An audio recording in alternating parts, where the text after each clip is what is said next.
Baik. Bismillahirrahmanirrahim. Assalamualaikum warahmatullahi wabarakatuh. Perkenalkan, nama saya Muhammad Reva Ali Fatoni dengan NIM 08211173306. Di sini saya akan mereview tentang materi sebelum UTS tentang medan elektronika. Baik, untuk review kali ini akan dibagi menjadi 4 garis besar, yaitu yang pertama analisis vektor, yang kedua medan listrik, yang ketiga potensial listrik, dan yang keempat usaha dan energi. Untuk materi yang pertama yaitu vektor. Menurut pengertiannya, vektor adalah suatu besaran yang menunjukkan nilai dan arah. Lambang penulisan vektor sendiri adalah A bar, sedangkan penulisan besar vektor adalah A sama dengan A mutlak. Dalam suatu kondisinya, vektor seperti dalam contoh, A, vektor A sama dengan AX I plus AYJ plus AZK, di mana vektor I adalah vektor satuan arah sumbu X, sedangkan J vektor satuan dalam arah sumbu Y, sedangkan K yaitu vektor satuan arah sumbu Z. Dan ini terjadi karena X, Y, Z merupakan bidang 3 dimensi. Baik. Karena vektor juga memiliki resultan. Resultan sama dengan A plus B vektor, sama dengan akar A kuadrat plus B kuadrat plus 2AB cos theta. Lalu untuk mencari jarak vektor, yaitu A dikurangi B sama dengan akar A kuadrat plus B kuadrat dikurangi 2AB cos theta. Baik. Ini kita berikan contoh selanjutnya, yaitu untuk perkalian vektor.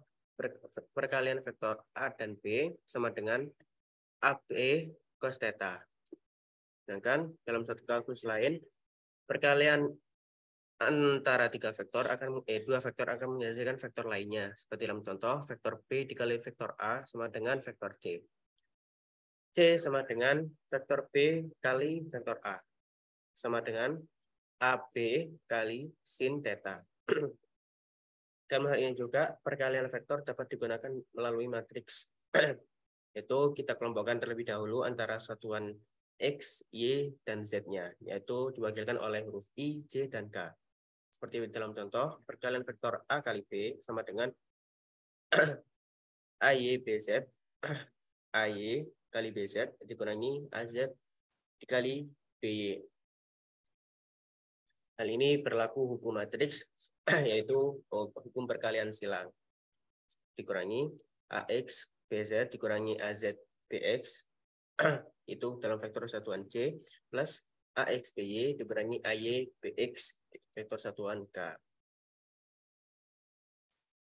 Untuk vektor A sama dengan AXI plus AYJ plus AZK. Lalu ketika ditambah dengan vektor lainnya, ketika vektor A plus vektor B, yaitu AX plus BX dalam satuan I plus AY plus BY dalam satuan C, dan AZ plus BZ dalam satuan K. Lalu dalam pengurangan vektor, sama seperti penjumlahan vektor, yaitu AX dikurangi BX dalam vektor I, AY dikurangi BY dalam vektor C, dan AZ dikurangi BZ dalam vektor apa. Dalam hal ini harus dikelompokkan antara suatu sumbu yang sesuai, yaitu AX dengan BX, AY dengan BY, dan AZ dengan BZ. Lalu ketika perkalian vektor pun juga demikian, yaitu dikelompokkan dengan satuan yang sama, yaitu AX dikali BX plus AY kali BY plus AZ kali BZ. Lalu dalam vektor sendiri terdapat dua koordinat yang umum terjadi ketika dalam medan elektronika, yaitu koordinat tabung dan koordinat bola. Koordinat tabung diwakili dengan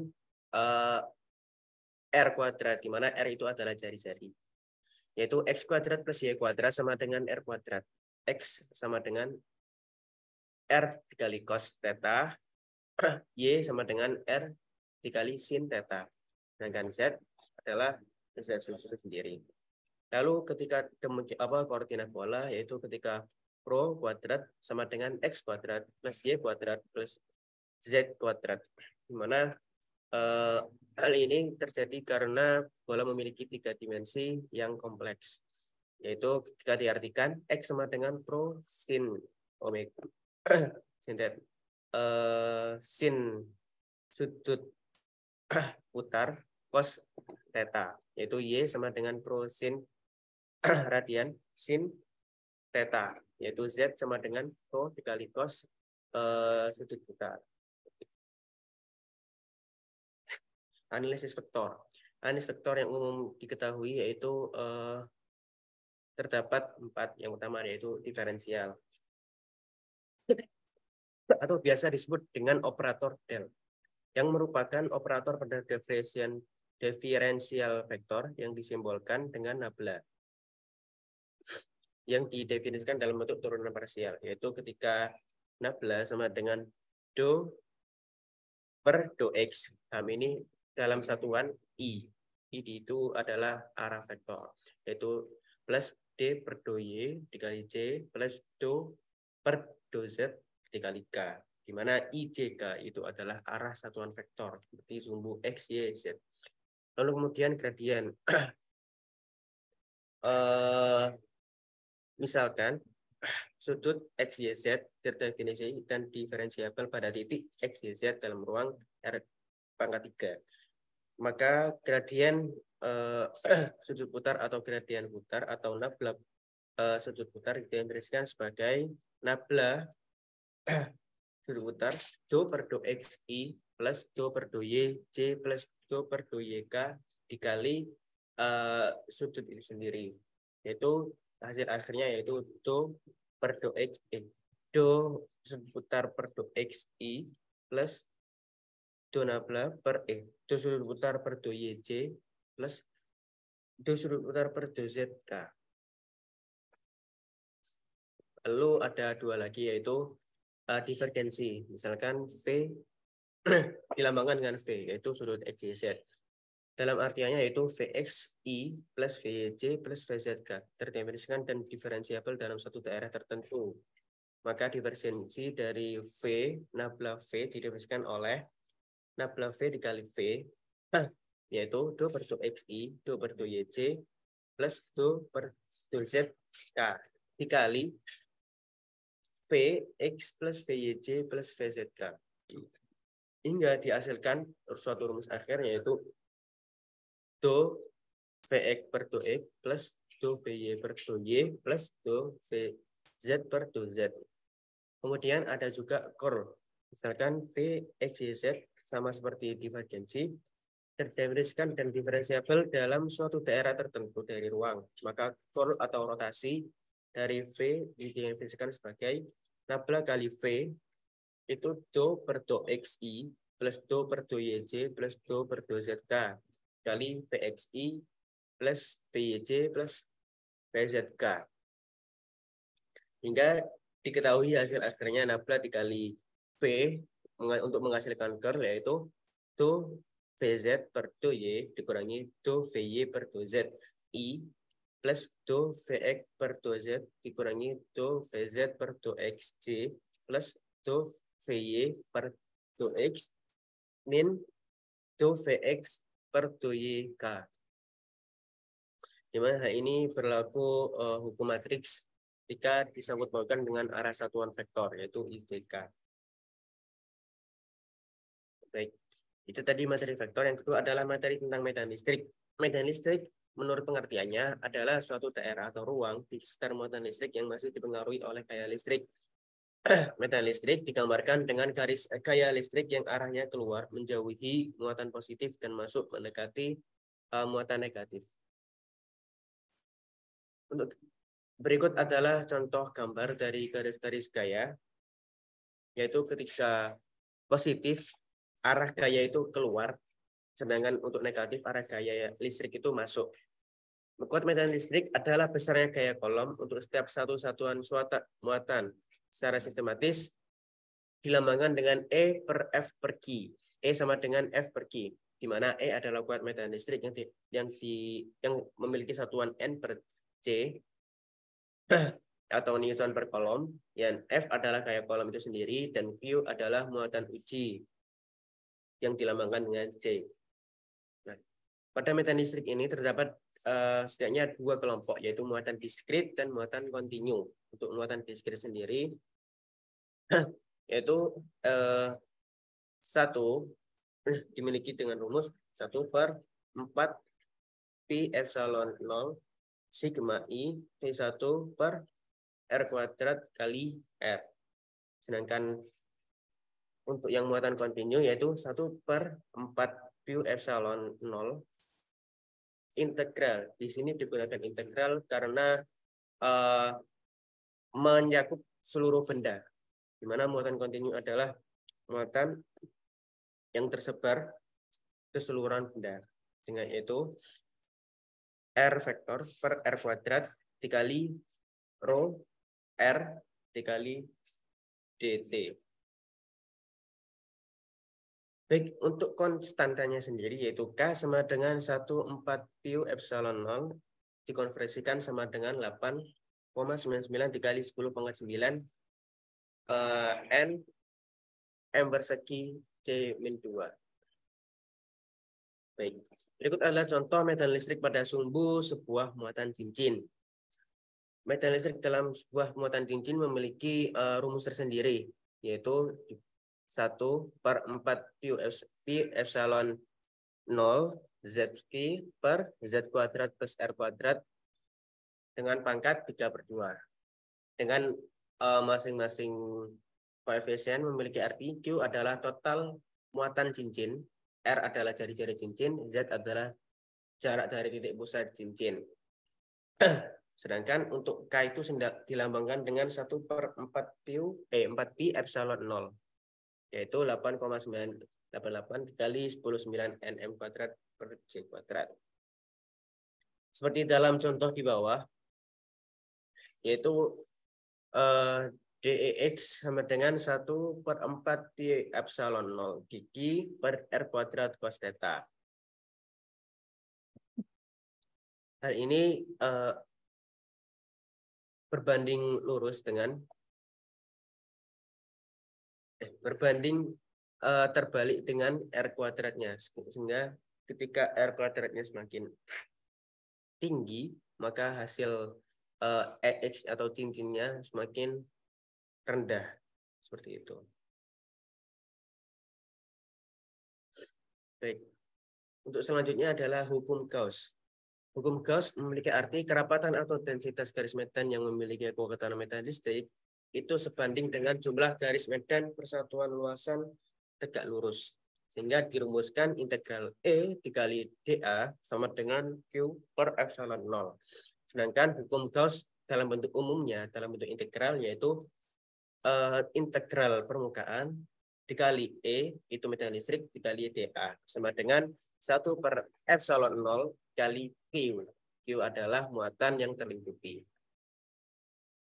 Baik, medan listrik di luar bola jari-jari R. Ketika mencari medan listrik di luar bola jari-jari R, maka digunakan hukum Gauss.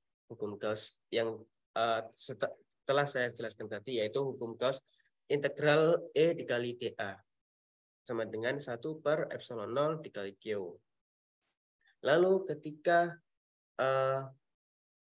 mencari medan listrik konstan sepanjang permukaan, digunakan rumus integral permukaan E dikali dA sama dengan integral E mutlak dA sama dengan E mutlak dikali integral permukaan dA. Sehingga diketahui rumus akhir dari medan listrik yang konstan sepanjang permukaan, yaitu E sama dengan 1/4 pi epsilon 0 dikali Q per R kuadrat dikali R vektor.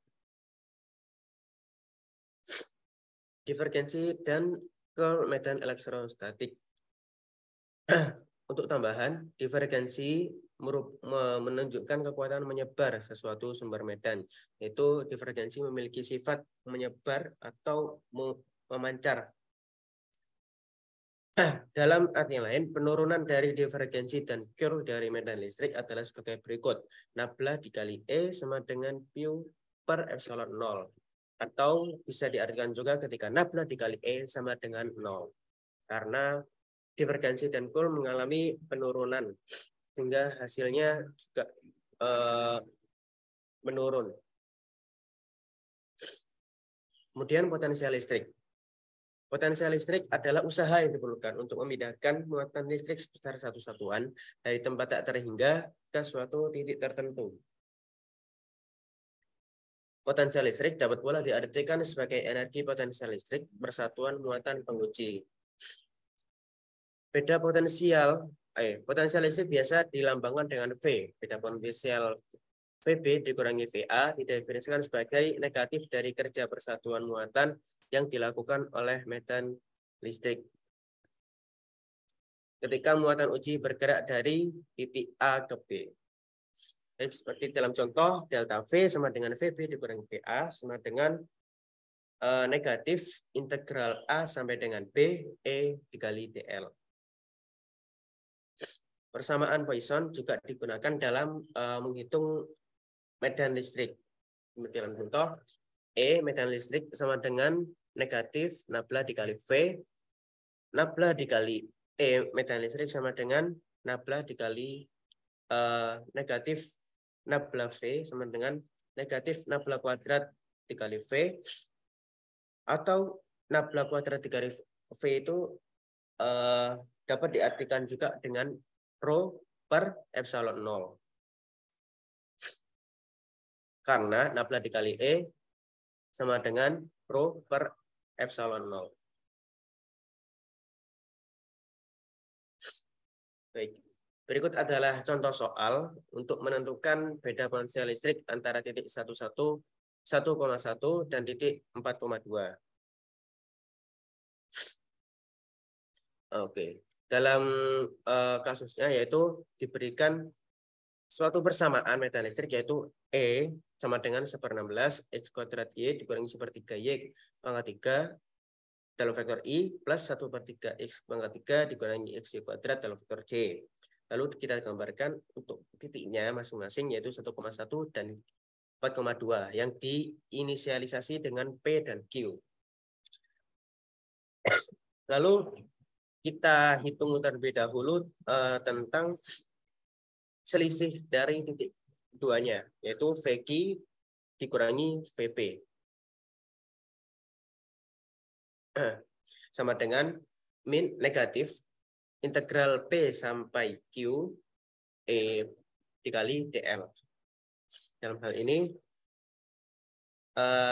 kita dapat merubah Y sama dengan 1/3 X plus 2/3 dirubah dengan diturunkan menjadi DY sama dengan 1/3 DX atau X sama dengan 3Y dikurangi 2 kita konversikan atau kita turunkan DX sama dengan 3 DY. Baik. Selanjutnya setelah kita dapat menemukan rumusnya dari hal itu kita tulis VQP sama dengan negatif 1/16. Oh iya, belum jelas. Sehingga dari situ dapat kita hitung VQP sama dengan negatif integral P sampai Q E dikali DL sama dengan min 1/16 integral P sampai Q X kuadrat Y dx sama dengan 1/16 integral P sampai Q Y pangkat 3 dx per 3. Dalam ini dirubah kita rubah sedikit yaitu tentang Y pangkat 3-nya. Lalu dikurangi 1/16 integral P sampai Q X pangkat 3 dy per 3 plus 1/16 X integral P sampai Q X Y kuadrat dy. Baik, setelah kita kelompokkan seperti itu, dapat kita hitung VGP sama dengan negatif 1/16 dalam kurung 1/3 dikali 1/4 plus 2/3 dikali 1/3 X pangkat 3 1 sampai 4. Yaitu dimana 1 itu adalah batas P dan 4 adalah batas Q. Plus 1/16 1/4 Y pangkat 4 dengan batas P1 dan Q2. Lalu kita akan masukkan ke dalam dua persamaan sisanya. Sehingga setelah kita hitung sedemikian rupa dapat dihasilkan VGP sama dengan min 1/16 dalam kurung 1152 per 36, atau dapat kita konversikan lebih lanjut sama dengan min 32 per 16 sama dengan min 2 volt. Baik, selanjutnya adalah materi terakhir tentang usaha dan energi. Artinya, usaha adalah kerja yang dilakukan oleh gaya F untuk memindahkan muatan dari suatu tempat ke tempat lainnya.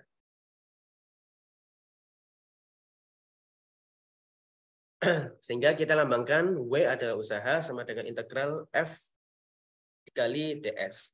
W adalah energi, integral F usaha dikali DS. Usaha total yang diperlukan untuk menyusun N muatan titik secara bersama-sama yang dipresentasikan dalam energi potensial adalah sebagai berikut. Energi sama dengan 1/2 sigma N dengan inisiasi I atau nilai awal sama dengan 1 QI omega kali R vektor. Pada distribusi muatan volume dengan rapat muatan P, maka ungkapan energi potensial dapat dituliskan sebagai W sama dengan 1/2 integral rho seputar D dikali T. Ungkapan energi ini dapat juga dinyatakan dalam medan listrik E, sehingga dapat dikonversi atau dirubah menjadi rumus medan listrik, yaitu dengan memanfaatkan persamaan hukum Gauss. Nabla E sama dengan rho per epsilon 0, yang seperti kita jelaskan sebelumnya. Bisa dirubah menjadi rho sama dengan epsilon 0 nabla dikali E, yaitu medan listrik.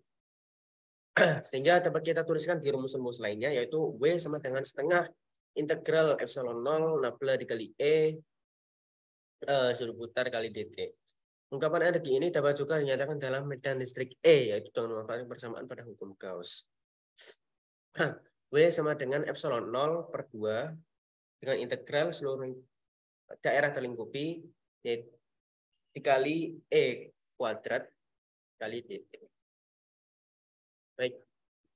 Baik, tadi adalah review singkat tentang 4 materi yang diberikan sebelum UTS. Semoga dapat membantu dan dapat bermanfaat bagi kita semua. Baik, kurang lebihnya saya mohon maaf dalam mempresentasikan presentasi ini.